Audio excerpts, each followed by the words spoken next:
आनंद विभूति जी हमारे वीडियो काटी बता रहे थे बगहा की बात। जब कुछ शुरू हम लोग करते हैं उस समय पता नहीं चलता कि हम क्या कर रहे हैं, लेकिन उसके परिणाम जब आते हैं तो बड़े आश्चर्यजनक तरीके से आते हैं। बगहा में जिस समय मेरी पोस्टिंग हुई थी उस समय मिनी चंबल पत्रकार कहते थे, अखबारों में मुजफ्फरपुर में भी लगातार छपता था कितने लोग किडनैप हो गए, ऐसा हुआ वैसा हुआ, क्योंकि प्रति वर्ष 100-150 लोग किडनैप होते थे, उनके केसेस दर्ज होते थे। पुलिस के भी अभियान चले थे, व्हाइट पैंथर, ब्लैक पैंथर, अलग अलग नामों से जंगलों में, दियारे में, गंडक की छान पुलिस मारती थी, लेकिन किडनैपिंग की संख्या जस के तस थी। अंग्रेजों ने उसको लिखा था यूनिवर्सिटी ऑफ क्राइम, क्योंकि उस समय भी इस प्रकार से डकैत गिरोह, जंगल पार्टी या दस्यु गिरोह उस क्षेत्र में सक्रिय थे। और लोगों से बात करने पर लोग कहते थे कि चंपारण में अपराध तो महर्षि वाल्मीकि के समय से चला आ रहा है। आप याद कीजिए महर्षि वाल्मीकि पहले क्या थे। तो जब कुछ गलत होता है तो लोग उसको नियति मान लेते हैं और मान लेते हैं कि इसमें अब परिवर्तन नहीं हो सकता। लेकिन उसमें यदि कोई व्यक्ति निस्वार्थ भाव से प्रयास करे कि नहीं मैं तो परिवर्तन करने आया हूं, मैं प्रयास करूंगा, और समाज के साथ जुड़े, इस प्रयास को लेकर के हम परिवर्तन करेंगे, आप मेरा साथ दीजिए। तो बगहा में तो मैंने यही देखा, जब प्रयास हम लोग करने लगे, पहले करीब 320 एकड़ गन्ना लगा हुआ था, उसको कटवाना हम लोगों ने शुरू किया। बात 2006-07 की है, मेरी पोस्टिंग हुई थी, उस समय पटना सिटी एसपी थे, वहां से बगहा गए थे। रोड उस समय बड़ा खराब हुआ करता था, उस समय का याद करेंगे 2006 में। तो अभी आ रहे थे, बता भी रहे थे कि मुजफ्फरपुर उस समय आके पटना से चलते थे, रात को रुक जाया करते थे, फिर सुबह यहाँ से चलते थे बेतिया रुक जाया करते थे, रोड इतना खराब था। और तब बेतिया से बगहा जाने में 4 घंटा लगता था, 60 किलोमीटर का क्षेत्र था। तो अक्सर जब समय बचाना होता तो मुजफ्फरपुर से सप्त क्रांति पकड़ते थे तो 3.5 घंटे में बगहा पहुंच जाते थे। स्थिति ऐसी थी कि लोग हार मान चुके थे। लेकिन उसमें जब गन्ना कटा, पुलिस कैंप लगे, करीब 26 लाख रुपए 2006-07 में सरकार के खजाना में जमा हुआ, जो आप सामान्य तौर पर गिरोहों के पास जाता है। लेकिन तब इससे भी परिवर्तन नहीं आता, अनेक मुठभेड़ें हुई। लेकिन जब लोगों से हम लोग मिलने लगे, एक एक डकैत के परिवार से संवाद हम लोगों ने स्थापित किया और कहने लगे कि आप कहते हैं कि महर्षि वाल्मीकि के समय से अपराध चल रहा है, लेकिन याद कीजिए अगर रत्नाकर ही रहे होते तो विश्व किस वाल्मीकि को जानता। छोटी सी बात थी कि एक परिवर्तन एक व्यक्ति को कितना परिवर्तित कर सकता है। और इसी बात को आधार बनाकर जब एक एक परिवार से हम लोगों ने बात करके प्रेरित करने का प्रयास किया, उसके परिणाम आश्चर्यजनक थे। 26 गिरोह बगहा में सरेंडर कर गए और जो किडनैपिंग 100-150 प्रति वर्ष होती थी, 2008 आने के बाद अगस्त माह में जब मैं बगहा छोड़ रहा था, रोहतास जा रहा था, तो किडनैपिंग शून्य पर आ गई थी। सभी किडनैपिंग बंद हो चुकी थी और मेरी भूमिका यही थी कि समाज को जोड़ते हुए हम लोगों ने प्रेरित करने का कार्य किया था। और आश्चर्यजनक परिणाम केवल 1.5 वर्ष में आए। उसके बाद रोहतास गए थे, रोहतास की स्थिति और विषम थी, भौगोलिक परिस्थिति और कठिन थी। 2002 में डीएफओ शहीद हुए थे, 2006 में डीएसपी शहीद हुए, अनेक पुलिसकर्मी प्रतिवर्ष मारे जा रहे थे। मुझ पर भी गोलियां चली थी। 3 सितंबर 2008 सोली गांव था। लेकिन मन में संकल्प था कि परिवर्तन तो करना है। और संकल्प क्यों था? 9th में थे, भोपाल पिताजी की पोस्टिंग थी, वहां के बच्चों ने बिहारी बोल के चिढ़ाया था और तब से मन में पीड़ा बड़ी थी कि बिहारी शब्द अपमान का सूचक कैसे हो गया, इसको तो सम्मान का प्रतीक होना चाहिए। और तभी उस समय से मन में भाव था कि अपने जीवन को तभी सार्थक मानेंगे जब अपने जीवन काल में बिहारी शब्द को पुनः सम्मान के प्रतीक बनाने में मेरी कोई भूमिका होगी। ये तो बात 9th की थी भोपाल में। 10th के बाद पिताजी की पोस्टिंग दिल्ली हो गई।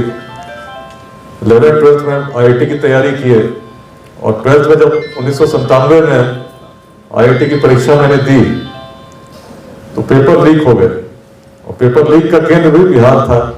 इसी नालंदा के रहने वाले एक व्यक्ति ने उस पेपर को लीक कराया था और तब मन में बड़ी पीड़ा हुई थी जब 3 महीने और तैयारी की, परीक्षा दिए, कि कि भाई क्या है, जिस बिहार में कभी नालंदा थी, कभी विक्रमशिला स्थापित थी, उपनिषद की भूमि रही, बौद्ध धर्म जैन धर्म के दर्शन की भूमि रही, ज्ञान की भूमि रही, शौर्य की भूमि रही, उसकी स्थिति आज ऐसी क्यों होगी, यही सोचते थे उस समय।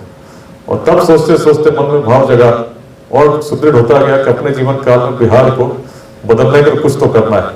उसके बाद IIT कानपुर पहुंचे थे, कानपुर रहा करते थे, पिताजी की पोस्टिंग फिर पुरानी रिफाइनरी हुई, इंडियन ऑयल में पिताजी थे। और जब रिफाइनरी हुई तो उस समय गर्मी की छुट्टियां आई, सबको घर जाना होता था, मुझे भी घर जाना था, लेकिन तब घर जाने से मना किया गया कि मोकामा और बेगूसराय पकड़ के शादी होती है, इसलिए अभी घर नहीं आना है। तो उस समय लगभग 1 से 1.5 महीने उस IIT कानपुर के कैंपस में घूमते थे, घर जा नहीं सकते थे, पकड़वा ब्याह होता था। और इस डर से जब वहां थे तो पिताजी मना कर दिए थे कि तो शरीफ आदमी है, यहाँ आओगे कुछ भी हो सकता है, वहीं रहो, लगन का जब समय खत्म होगा तब आना। तो लगन के समय के खत्म होने की प्रतीक्षा जब करते थे तो IIT कानपुर के लाइब्रेरी में बृहदारण्यक उपनिषद पर हाथ चला गया और मन कहने लगा बिहार तब कैसा था। उस गार्गी की भूमि थी जिनमें उस प्राचीन काल में पूरे भारत से जो विद्वान जमा हुए, एक महिला में उस सामर्थ्य था कि सबको, बड़े विद्वान को विद्वतापूर्वक चुनौती दे सकती थी। कहाँ थे हम और कहाँ आ गए कि छुट्टी में घर नहीं जा पा रहे हैं। 1997-98 की आपको बात याद होगी, बिहार एक अलग दौर से गुजर रहा था, जातियों के नाम पर नरसंहार तक चल रहा था और मन संकल्पित हो रहा था कि बिहार तो बदलना है, लौट के अमेरिका चले जाएंगे। मेरे अधिकांश मित्र आज बाहर हैं, विदेश में हैं, लगभग 90% लोग जो मेरे साथ पढ़े उससे अधिक आज विदेशों में नौकरी कर रहे हैं, सबने सिटीजनशिप भी ले ली। लेकिन मेरे मन में बड़ा संकल्प था कि यदि अपने जीवन काल में चले तो गए, लौट के फिर बेगूसराय आएंगे और देखेंगे स्थिति जस की तस है, तो मन तो कहेगा तुमने इसमें क्या किया, तुमने कुछ योगदान करने का प्रयास क्यों नहीं किया। और इसी भाव के साथ सर्विस में तब लगा था कि आएंगे, प्रयास करते हैं, क्योंकि यहाँ कोई पैरवी की आवश्यकता नहीं है, यहाँ परिश्रम करेंगे तो सिविल सेवा में आ सकते हैं। ईश्वर की कृपा रही, 60वां रैंक आया, पुलिस सेवा मिली और बिहार कैडर मिल गया। और जब कैडर मिला बघा आ गए, बघा आए उसको रोहतास में थे। बघा जब आए थे, शुरू में किडनैपिंग हुई थी तो पुलिस मुख्यालय मैंने फोन किया था और तब उस समय कहा गया था विकास अब तुम पटना में नहीं हो, बघा चले गए हो। वहां ऐसा होते रहता है, लंबे समय से किडनैपिंग चलती रहती है, आप भी कुछ समय बिताइए, आपकी भी अच्छी पोस्टिंग हो जाएगी। मन तो उस जिद के साथ आया था कि बिहार को बदलना है। तो बोला क्या भय, किसका भय। जब आप आ गए थे सोच के कि भाई अब तो सब कुछ त्याग करके आ रहा हूँ, मेरी भी नौकरी जर्मनी में लगी थी, एक बड़ी कंपनी में लगी थी, छोड़ के आए थे। उसी समय छोड़ के आए थे जब उम्र की अवस्था केवल 22-23 वर्ष की रही होगी। 23 साल में IPS बन गए थे, आज 45 साल के हैं। लेकिन तब से एक दिन भी उस प्रकार से विश्राम नहीं किया, लगातार कैसे बिहार बदले इसी भाव के साथ बघा में रहे, रोहतास में रहे, लोगों के साथ जुड़ने का प्रयास करते हैं।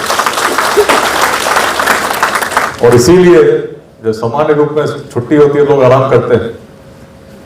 अभी यात्री मन वाली बात हो रही थी, वो यात्रा के क्रम में जो समय मिलता था लोगों को प्रेरित करने का काम। और पिछले 4 वर्ष पहले लगा कि यदि मैं अकेला करता रहा तो जीवन बीत जाएगा, लेकिन कहां तक जाऊंगा। क्यों ना एक संगठन का निर्माण हो, क्योंकि समाज को नुकसान दुर्जनों के दुष्कृत्यों से उतना नहीं होता जितना सज्जनों की निष्क्रियता से होती है। यदि अच्छे लोग हर प्रखंड में, हर पंचायत में जुड़े और छोटे छोटे प्रयास करने लगे तो फलस्वरूप उसका जो प्रतिफल होगा निश्चित रूप से जो हमारे स्वप्न है उसको पूरा कर देगा। और इसीलिए पिछले 4 वर्षों से जब लोगों को जोड़ने का प्रयास कर रहा हूं, और व्हाट्सएप में लगभग 2 लाख लोग जुड़े हैं। सब्सक्राइब करें हमारा चैनल प्रकाश न्यूज लाइव और दबाए बेल आइकन हमारे खबर सबसे पहले देखने के लिए।